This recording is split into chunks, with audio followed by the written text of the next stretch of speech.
Selamat sore pemirsa, apa kabar Anda di sore hari ini? Sumatera Utara hari ini kembali hadir menjumpai Anda edisi Sabtu 27 Januari 2024. Bersama saya Muhammad Azril Nasution. Dan saya Audran dari Olinka, sejumlah informasi menarik telah disiapkan oleh tim redaksi kami. Berikut berita selengkapnya.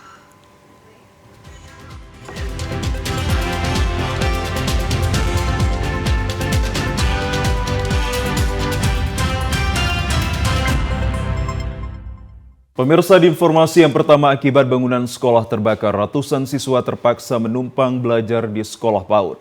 Kondisi ini sudah beberapa bulan terjadi karena sekolahnya tak kunjung diperbaiki. Para siswa sekolah dasar 311 Desa Sampuran, Kecamatan Rantobai, Kabupaten Mandailing Natal, Sumatera Utara terpaksa harus menumpang belajar di sekolah taman kanak-kanak yang berjarak 300 meter dari sekolah induk. Para siswa kelas 3 dan 6 ini terpaksa dipindahkan agar mereka tetap bisa mengikuti proses belajar mengajar. Ratusan siswa yang dipindahkan tersebut diakibatkan dua bangunan sekolah mereka terbakar pada awal Januari 2024 kemarin yang hingga saat ini belum juga diperbaiki. Kendati demikian, semangat para siswa yang menuntut ilmu tak kunjung surut meski suasana duka masih menyelimuti mereka. Meski tempat ala kadarnya, tenaga pengajar tetap berupaya mengoptimalkan kegiatan belajar mengajar. Kini tak ada yang mereka harapkan selain bantuan pembangunan sekolah baru dari pemerintah daerah agar mereka bisa kembali bergabung dengan siswa lain di sekolah induk tersebut. Kan ada bencana ataupun musibah kebakaran pada tanggal 1 Januari itu. Jadi kan kekurangan lokal, makanya kami pindahkan dua lokal ke lokal PAUD sementara. Kami merasa kurang mampu mengawasi ke lokal jauh sana, Pak. Ada berapa jaraknya dari lokal induk ke PAUD, Bu? Ada kira-kira 300 meter, Pak. Sementara itu, kebakaran hebat yang menghanguskan dua ruangan kelas, mobiler, lemari dan buku pelajaran siswa tak satu pun yang bisa lagi mereka selamatkan. Peristiwa kebakaran tersebut tak satu pun mobil pemadam kebakaran yang datang karena jauhnya jarak tempuh dari kota sehingga masyarakat pun hanya bisa melihat dan pasrah atas peristiwa tersebut. Banjir bandang di Tongging, Kecamatan Merek, Kabupaten Karo berdampak terhadap dua lokasi wisata di Danau Toba. Pengelola terpaksa menutup sementara untuk perbaikan fasilitas yang rusak dan pembersihan material tanah dan lumpur. Pemukiman warga dan lokasi wisata Danau Toba Tongging di tepian Sungai Dokap terdapat banjir bandang. Banjir meluap menggenangi 6 rumah warga. Dua lokasi wisata penginapan Villa Sibayak dan Pantai Sinalsal terdampak cukup parah. Gazebo dan satu jembatan penghubung milik Villa Sibayak hanyut oleh besarnya debit banjir. Bronjong pembatas sungai juga rusak tersapu banjir dan material bebatuan. Sungai melebar karena tanah tepi sungai yang terkikis akibat terjadi penumpukan material bebatuan di jalur sungai. Fasilitas air dan listrik juga terputus sementara. Pasir putih Pantai Sinalsal dan fasilitas wisatanya juga diterjang banjir dan hanyut ke Danau Toba. Kedua objek wisata tersebut terpaksa harus menutup sementara untuk pembersihan dan perbaikan. Pengelola Villa Sibayak Tongging, Jamie Pelawi mengatakan, banjir bandang kali ini cukuplah besar. Saat ini masih dilakukan perbaikan fasilitas air dan listrik, kemudian membersihkan material lumpur yang menggenang di halaman villa dan penginapan. Secara bertahap akan membuka kembali villa dan penginapan yang telah diperbaiki fasilitasnya. Air listrik juga kita terputus saat ini, ditambah beberapa kamar kemarin juga ikut tergenang. Nah, terus sampai saat ini kondisinya seperti apa, Bang? Kalau sampai saat ini kita masih coba instalasi air lagi kembali sama listrik, tapi kalau dari sungainya sendiri masih menyusut, tapi belum ada tindakan yang lain selain. Kalau harapannya ke depannya semoga bisa dibantu sama pemerintah untuk normalisasi sungainya, sama bisa dicek kembali untuk di daerah atasnya juga, kenapa bisa seperti ini. Kalau kita dari pihak Sibayak sendiri kita akan tutup sementara sampai keadaannya bisa normal kembali. Tidak ada korban jiwa dalam peristiwa banjir bandang di Tongging tersebut, namun kerugian materi diperkirakan mencapai ratusan juta rupiah. Ya pemirsa, pasca diterjang banjir sebulan yang lalu, jembatan dan badan jalan penghubung Desa Air Merah, Kecamatan Kampung Rakyat, Kabupaten Labuhan Batu menuju dua dusun terputus. Sudah sebulan berlalu namun belum mendapatkan perbaikan. Inilah kondisi jembatan dan badan jalan penghubung Dusun Sukamulya dan Dusun Labuhan tampak belum ada perbaikan dari pemerintah maupun instansi terkait. Agar tetap bisa dilalui, masyarakat membangun 2 jembatan darurat secara swadaya. Jembatan pertama dengan panjang 2 meter, sedangkan jembatan kedua sepanjang 15 meter dengan lebar setengah meter. Sehingga hanya dapat dilalui oleh kendaraan roda 2 dan meski penuh resiko, warga tetap melalui jembatan serta jalan tersebut karena merupakan akses satu-satunya untuk menuju desa. Masyarakat berharap kepada pemerintah agar segera membangun jembatan untuk kelancaran aktivitas warga.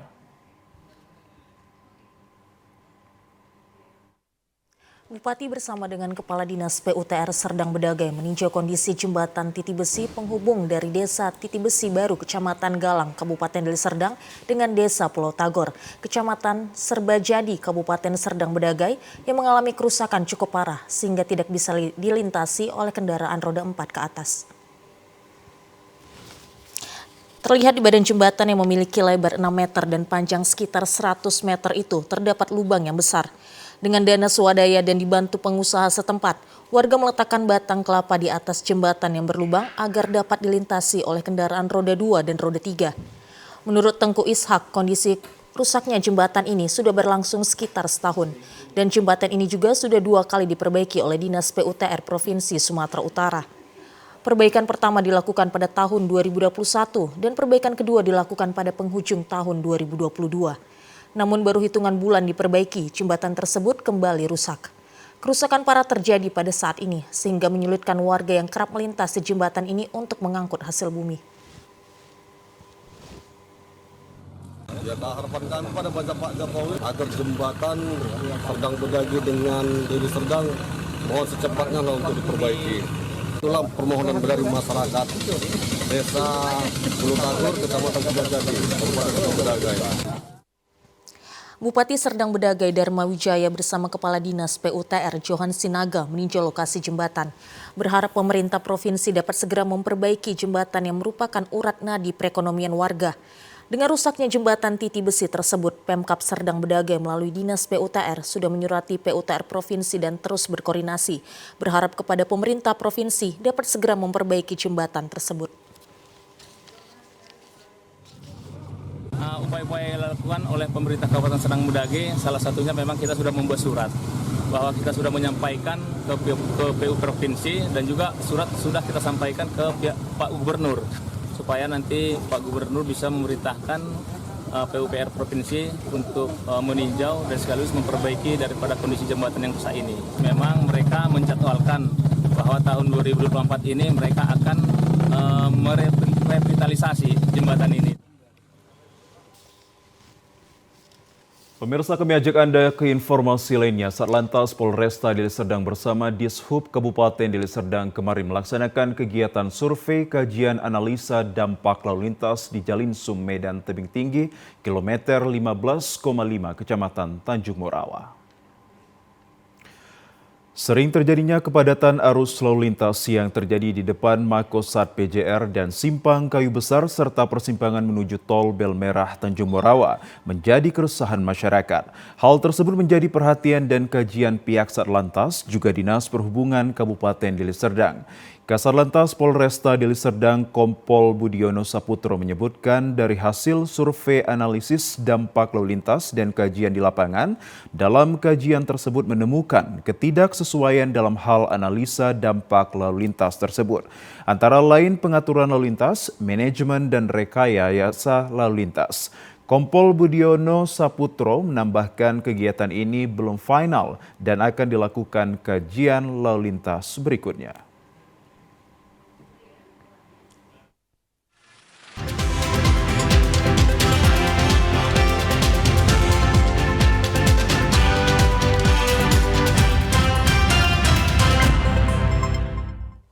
Pemirsa, terima kasih Anda kembali menyaksikan Sumatera Utara hari ini. Mengidap penyakit dubius infausta, satwa koleksi Medan Zoo jenis harimau bengal mati. Harimau bernama Wesa ini menjadi satwa keempat yang mati dalam 3 bulan terakhir.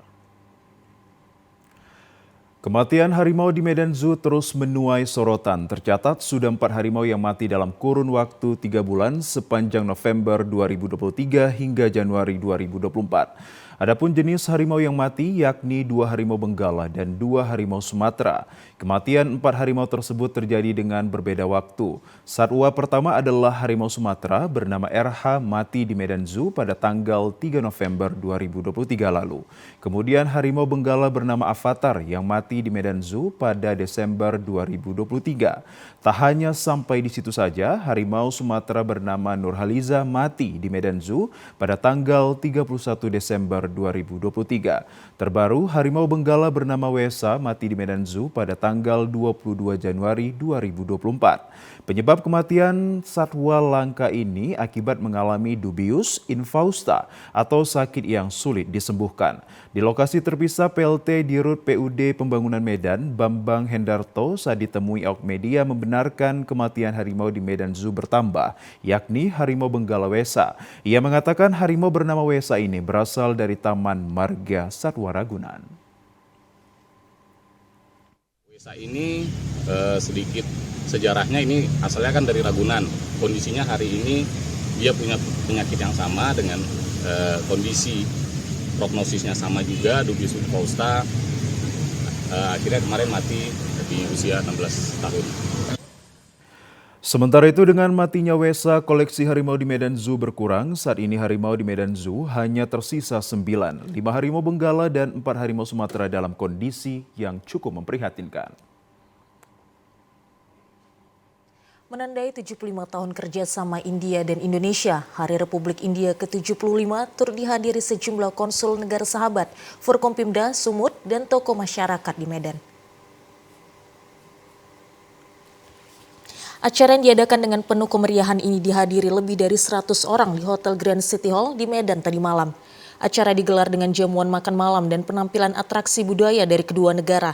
Sejumlah tamu kehormatan pun turut hadir dalam acara ini, antara lain PJ Gubernur Sumatera Utara yang diwakilkan oleh Sekda Pemprov Su, Arief Sudarto Trinugroho, Wakil dari Nanggro Aceh Darussalam, Teku Malik Mahmud Al-Haitar, berbagai konsul negara sahabat dan perwakilan daerah antara lain Riau, Jambi, dan Sumatera Barat. Konsulat Jenderal India di Medan kemarin, Subhab Singh mengatakan, perayaan Hari Republik India yang setiap tahunnya diselenggarakan memiliki momentum sejarah negara India sekaligus silaturahmi antar konsulat dan tokoh masyarakat Sumatera Utara. Menurutnya hubungan antar kedua negara selama ini sudah berjalan dengan baik dan ke depan akan ada berbagai potensi kerjasama India dengan Indonesia, terkhusus di bidang bisnis dan investasi. 75th Republic Day of India. And we are very happy that so many people from Indonesia joined us for these celebrations. I am also happy to say that this year also marks 75 years of relationship between India and Indonesia. So today's celebration is part of that, where people from Indonesia, our friends from friends of India from Indonesia joined us in this celebration. So I thank all of them through you. So this is the celebration of our friendship. Why shouldn't be there Indonesian shows? There has to be Indonesian shows. Sementara itu, Wali Nanggro Aceh Tengku Malik Mahmud Al-Haitar mengatakan hubungan Indonesia dan India sudah terjalin sejak lama, bahkan jumlah besar penduduk Aceh memiliki keturunan India. Ya, itulah kami usahakan supaya ada peningkatan, terutamanya dalam hubungan dagang, hubungan bersama manusianya, dan juga kebudayaan. Ini, ya kalau kebetulan India dengan Aceh seperti juga di daerah Indonesia yang lain itu kan banyak. Makanannya kita pakai bumbu-bumbu rempah, ya. Kemudian juga cara pakaian itu, pemilihan warna, terutama orang perempuan itu sukanya warnanya bright, ya, yang bright, yang menyolok itu, ya. Nah, itu kan orang India begitu, orang kita begitu juga, ya. Nah, kebudayaan, ya. Hal senada juga dikatakan oleh Sekda Pemprov Su, Arief Sudarto Trinugroho, yang berharap semakin kuatnya hubungan kerjasama India dan Indonesia, khususnya di Sumut. Ia juga berterima kasih atas keberangkatan 35 ASN yang mendapatkan pelatihan pertanian dan digitalisasi pemerintahan ke India yang dibiayai oleh pemerintah India. India di Medan menyelenggarakan untuk perayaan 75 tahun ya Republik India. Yang pasti jaraknya sih berdekatan walaupun kita di Asia Tenggara maupun India di Asia Selatan, tapi kan kalau kita lihat geografisnya dari Aceh, dari Sumatera Utara itu sangat dekat sebetulnya ya. Ya harapan kita bisa tingkatkan terus kerjasama yang ada, terutama tentunya dari segi aspek ekonomi ya. Kita mengundang para investor dari India untuk bisa menanamkan investasinya di Indonesia, terutama Sumatera Utara. Kita ke informasi lainnya, pemirsa. Kondisi jalan yang berlubang yang berada di tengah jalan lintas Sumatera Jalinsum, Sibuhuan menuju Rokan Hulu Riau telah lebih setahun tak kunjung diperbaiki. Kondisi ini tentunya sangat meresahkan para pengguna jalan saat melintas. Lubang dengan lebar kurang lebih 5 meter dan cukup dalam yang berada di jalan lintas Sumatera atau Jalinsum Sibuhuan menuju Rokan Hulu Riau, tepatnya di Desa Pagaran Dolo, Kecamatan Hutaraja Tinggi, resahkan para pengguna jalan. Bila tidak berhati-hati saat melintas jalan tersebut, tentunya ini bisa membahayakan pengguna jalan saat melintasi daerah tersebut. Menurut salah satu pengguna jalan, Baginda Siregar, lubang yang berada di tengah jalan lintas Sumatera ini telah lama terjadi dan tak kunjung diperbaiki meskipun sudah sering jatuh korban, mobil ataupun pengendara motor yang terjebak dan terjatuh ke dalam lubang tersebut. Mana menurut abang jalan ini, Bang? Udah parah, Bang. Apa? Ya. Udah lama kejadiannya, Bang? Ya, 2 tahun. Pernah baru jatuh mobil tangki ke TPO. Ada korban jiwa waktu itu, Bang? Ya.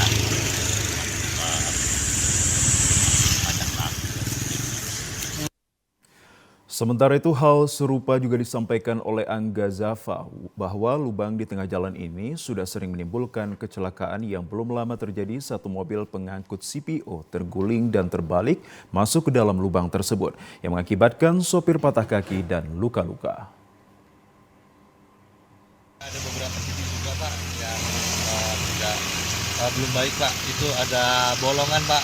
Dan di lubang ini, Pak, sudah beberapa kali, Pak, setahu saya, Pak, ada mobil-mobil tangki juga, Pak, yang terobos, Pak, yang jatuh ke jurang, Pak. Dirinya berharap agar pemerintah dalam hal ini dinas terkait untuk segera memperbaiki jalan berlubang sebelum menelan korban jiwa pengguna jalan yang melintas.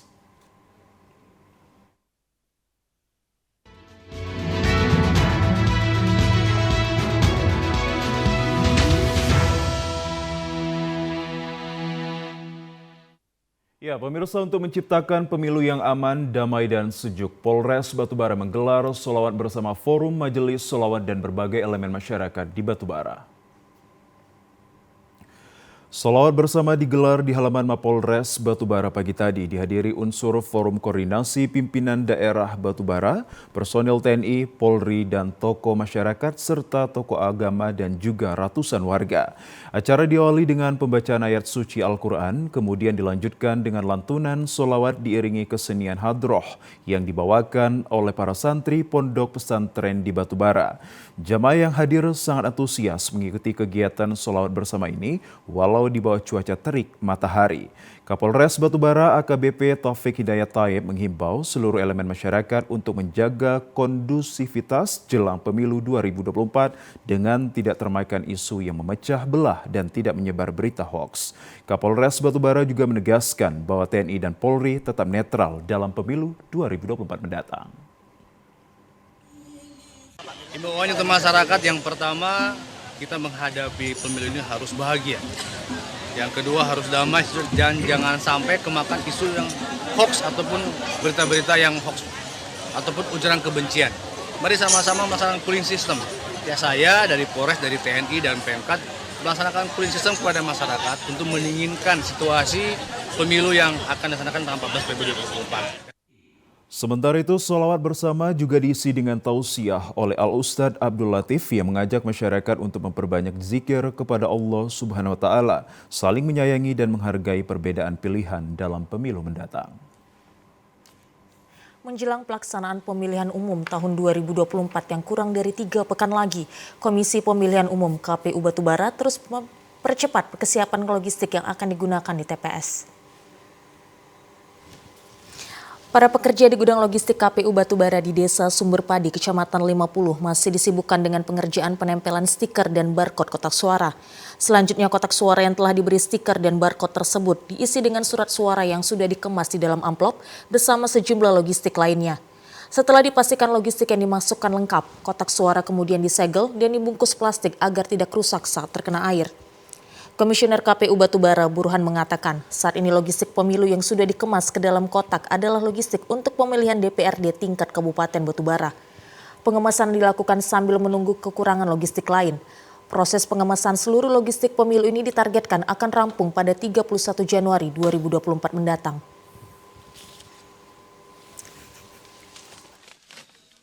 Nah, ada beberapa yang masih kita tunggu kekurangannya, yakni surat suara kabupaten kota juga dan kekurangan surat suara provinsi, DPRD provinsi yang sambil kita menunggu. Ini untuk kabupaten kota sebagiannya sudah ada yang selesai di packing dan sudah dilakukan locis dan siap kirim. Nantinya seluruh logistik pemilu akan didistribusikan secara berjenjang mulai ke tingkat panitia pemilihan kecamatan, lalu ke panitia pemungutan suara di setiap desa dan kelurahan, baru kemudian dikirim ke 1.446 TPS yang ada di Batubara sehari sebelum hari pencoblosan.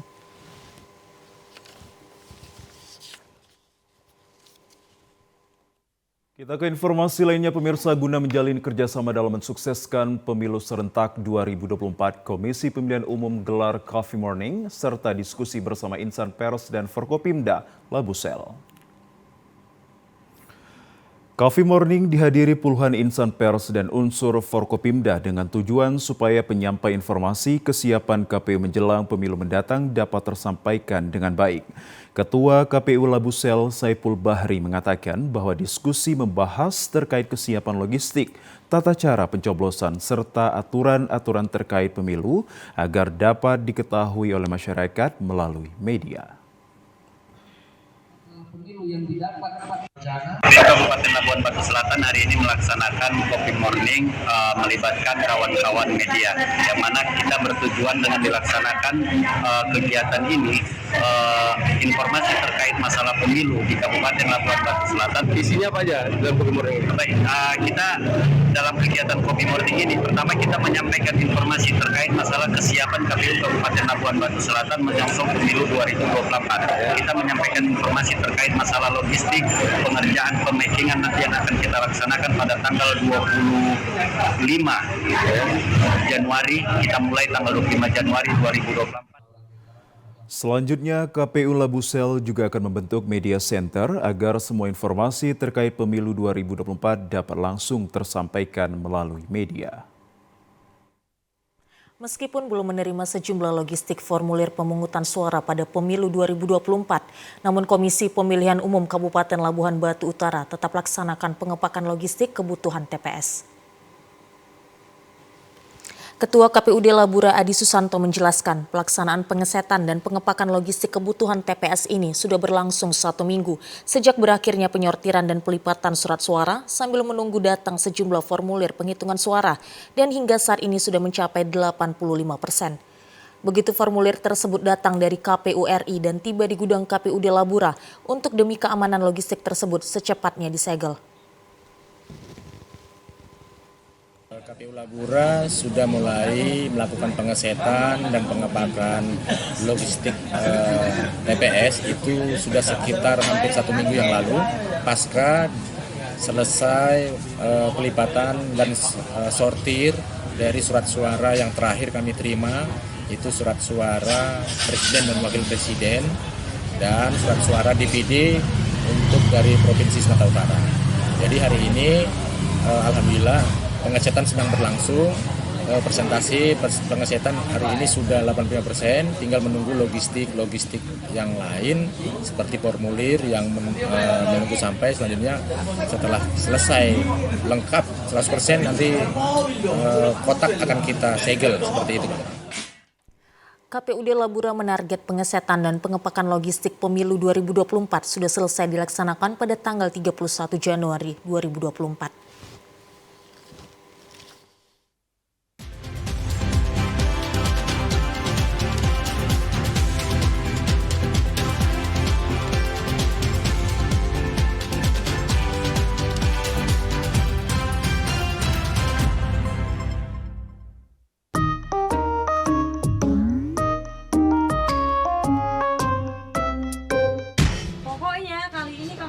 Pilihan Mama. Kan aku bilang Mama, aku juga punya pilihanku sendiri. Alah, pilihan-pilihan. Tahu apa kau tentang pilihan? Mama udah lebih dulu lahir, jadi Mama tahu mana yang terbaik untukmu.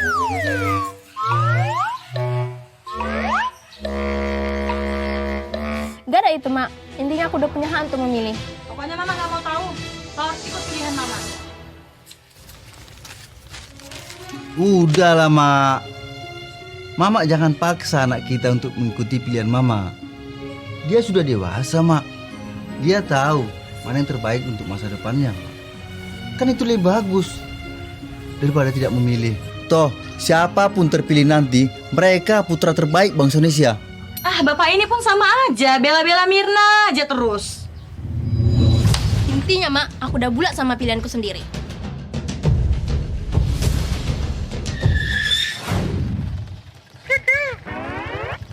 Mau milih? Jangan lupa datang ke TPS tanggal 14 Februari. Yuk, gunakan hak pilihmu.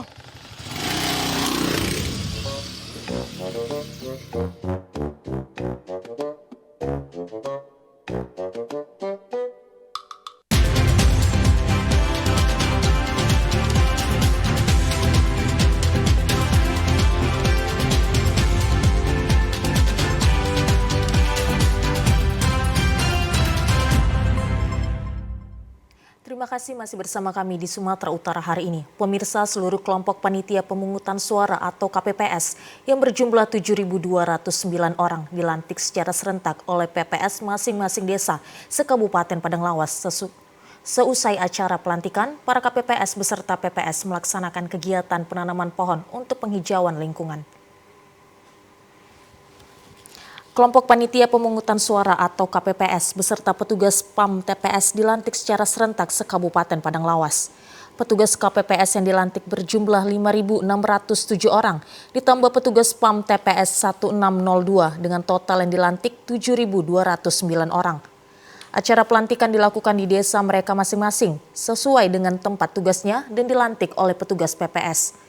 Seusai acara pelantikan, seluruh KPPS beserta PPS melaksanakan kegiatan penanaman pohon untuk penghijauan lingkungan. Hal ini disampaikan Komisioner KPU Palas, Amran Pulungan. Dirinya menegaskan sesuai Undang-Undang Pemilu bahwa KPPS memiliki tugas yang sangat urgent sebagai pelaksana pemilu di TPS. Kesuksesan mereka merupakan kesuksesan bersama di pemilu mendatang. Ini seluruh Kabupaten Padang Lawas kita melaksanakan pelantikan KPPS yang digelar di masing-masing desa. Kita juga menekankan kepada KPPS untuk melaksanakan tugas karena mereka dalam Undang-Undang Nomor 7 Tahun 2017 tentang Pemilihan Umum, salah satu tugasnya yang sangat urgen dalam hal pelaksanaan pemilu, yaitu pemungutan dan penghitungan suara. Nantinya para KPPS benar-benar mengikuti petunjuk dan arahan sesuai juklis, sehingga saat pelaksanaan pemungutan suara pada tanggal 14 Februari 2024 tidak ada lagi mengalami kendala, sehingga pemungutan dan perhitungan surat suara berjalan dengan lancar, aman, dan sukses. Ya, pemirsa, sementara itu 133 orang petugas kelompok penyelenggara pemungutan suara Desa Rintis, Kecamatan Silangkitang, Kabupaten Labuhan Batu Selatan resmi dilantik. Setelah dilantik dan pengambilan sumpah, petugas KPPS membaca 10 fakta integritas dan berikrar akan menjalankan proses pemungutan suara jujur serta adil, termasuk juga melayani pemilih untuk mendapatkan hak pilihnya. Mereka juga siap menolak pemberian, permintaan, dan janji dari peserta pemilu yang menyimpang, yang diakhiri dengan penandatanganan oleh anggota KPPS. 133 anggota KPPS nantinya akan disebar ke 19 TPS guna mensukseskan pemilu serentak. Ketua Panitia Pemungutan Suara Desa Rintis Sunardi menyampaikan setelah dilantik, anggota KPPS juga dibekali dengan bimbingan teknis dari KPU yang bertujuan agar pemilu 2024 berjalan secara sukses. Untuk mensukseskan pemilihan umum tahun 2024. Harapannya Pak dengan dilantiknya KPPS ini Pak? Harapannya supaya sukses pemilihan umum di Desa Rintis, Kecamatan Selengkitan, Kabupaten Labuan Batu Selatan, khususnya mensukseskan pemilihan umum serentak di Indonesia ini Pak. Sementara itu, usai pelantikan, seluruh anggota KPPS melakukan penanaman pohon secara simbolis. 912 orang PPS mengikuti bimbingan teknis pemungutan dan perhitungan suara yang diselenggarakan oleh KPUD Kabupaten Padang Lawas. Kegiatan BIMTEK untuk petugas PPS dilaksanakan selama 2 hari.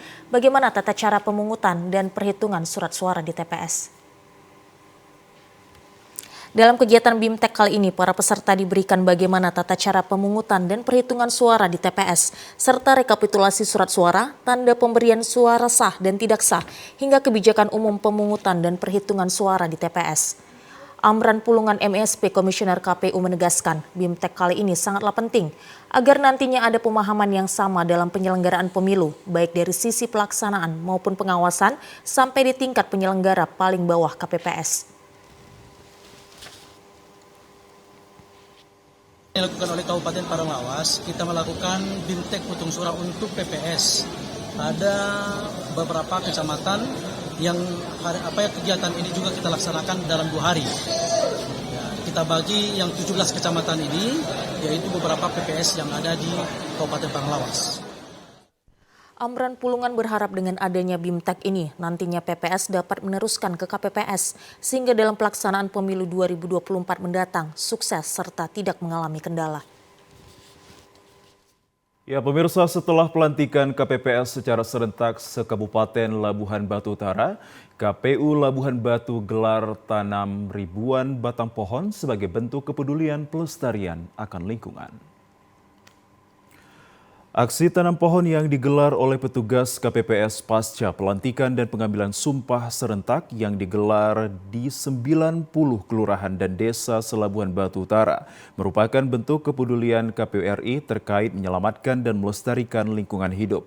Hal tersebut karena pada saat jelang pelaksanaan dan pasca pemungutan suara berlangsung, KPU sendiri banyak menggunakan kertas yang secara otomatis harus menebang banyak pohon yang merupakan bahan baku pembuat kertas tersebut. Ketua KPUD Labura, Edi Susanto menjelaskan sesuai SK KPU RI nomor 1669 tahun 2024, KPUD Kota dan Kabupaten gelar pelantikan pengangkatan sumpah KPPS secara serentak se-Indonesia. Sementara itu, KPUD Labura sendiri telah melantik sebanyak 9.142 orang bertugas di 1.306 TPS yang disebar ke 90 kelurahan dan desa se-Labura. Surat keputusan KPU nomor 1669, jadwal pelantikan KPPS itu jatuh pada tanggal 25 Januari. Tentu semalam adalah waktunya kita melantik KPPS seluruh di Labuan Batu Utara. Pelantikan dilangsungkan itu di semua desa serentak pada pukul 9 pagi dan melakukan secara langsung dengan pimpinan kita di KPU RI. Selanjutnya pada momen tersebut KPU Labuan Batu Utara melantik sejumlah 9.142 orang pelantikan di seluruh KPPS, dan pada momen tersebut juga kita mengharapkan 9.142 orang KPPS itu membawa pohon dan menanamkan pohon tersebut di wilayah tempat pelantikan di kantor-kantor desa tersebut.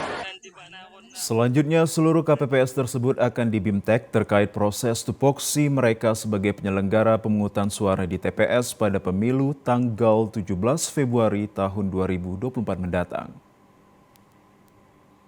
Ribuan petugas KPPS Pemilu 2024 di Kabupaten Langkat mulai mengikuti bimbingan teknis kelompok penyelenggara pemungutan suara.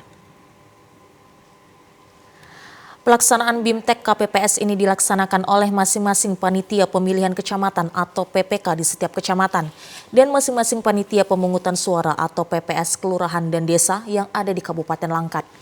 Di Kecamatan Stabat, pelaksanaan BIMTEK salah satunya dilakukan oleh PPS Kelurahan Perdamaian yang melaksanakan BIMTEK di Aula Sekolah Harapan Stabat. BIMTEK ini diikuti oleh seluruh petugas KPPS Sekelurahan Perdamaian yang menghadirkan narasumber Ketua PPK Kecamatan Stabat, Roni Darmawan.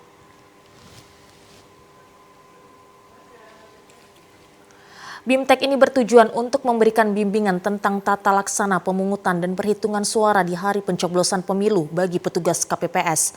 Dengan BIMTEK ini diharapkan para petugas KPPS dapat mengerti dan mengetahui tentang seluruh tata cara pelaksanaan pemilu 14 Februari mendatang. Dan pemirsa, berikut informasi perakiraan cuaca di sejumlah daerah di Sumatera Utara dari Badan Meteorologi, Klimatologi, dan Geofisika Wilayah 1 Medan yang berlaku esok Minggu 28 Januari 2024.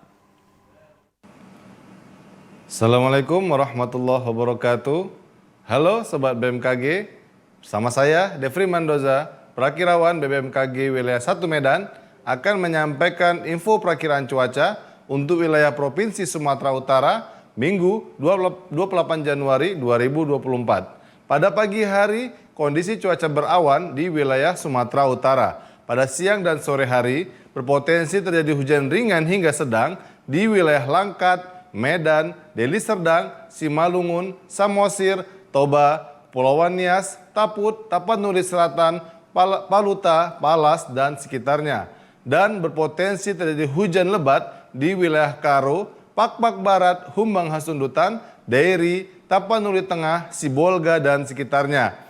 Pada malam hari, berpotensi terjadi hujan ringan hingga sedang di wilayah Medan, Deli Serdang, Simalungun, Samosir, Toba, Pulauan Nias, Taput, Tapanuli Selatan, Paluta, Palas, dan sekitarnya. Untuk hujan lebat, berpotensi terjadi di wilayah Karo, Langkat, Dairi, Pakpak Barat, Humbang Hasundutan, Tapanuli Tengah, Sibolga, dan sekitarnya. Pada dini hari, kondisi cuaca berawan di wilayah Sumatera Utara. Suhu udara 16 hingga 33 derajat Celcius, kelembaban udara 60 hingga 95%, angin dari timur laut hingga tenggara dengan kecepatan 10 hingga 30 km per jam.